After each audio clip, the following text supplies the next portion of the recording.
بخارا کی ایک مسجد میں بیٹھا ہوں، آپ دیکھیں قال اللہ تبارک و تعالی وَأَنَّ الْمَسَاجِدَ لِلَّهِ فَلَا تَدْعُوا مَعَ اللَّهِ أَحَدًا، اور ادھر سورۃ اخلاص لکھا ہوا ہے قُلْ هُوَ اللَّهُ أَحَدٌ، اور ادھر لکھا ہوا ہے تبارک الصَّلَاةُ كَانَتْ عَلَى الْمُؤْمِنِينَ، یہ نماز کے بارے میں ساری لکھا ہوا ہے۔ ادھر ایک فارسی کا شعر لکھا ہوا ہے، یہ مسجد ہے، یہ مسجد جس کا باہر کا حصہ یہ مین دروازہ ہے مدرسے کا، قلعے کا، میرے بائیں طرف مین دروازہ ہے۔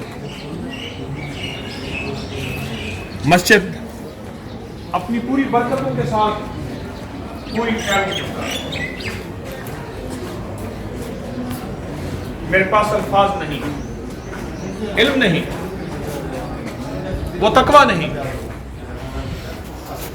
پر درد کا وجدان ہے، میں کیسے بیان کروں؟ کچھ بھی نہیں سوائے ندامت۔ ظلمت نفسی فاغفر لی، مولا میرا قصور ہے، مغفرۃ من عندک وارحمنی، معاف کر دے، انک انت الغفور الرحیم، بس تو کریم ہے، معافی کو پسند۔ السلام علیکم ورحمۃ اللہ۔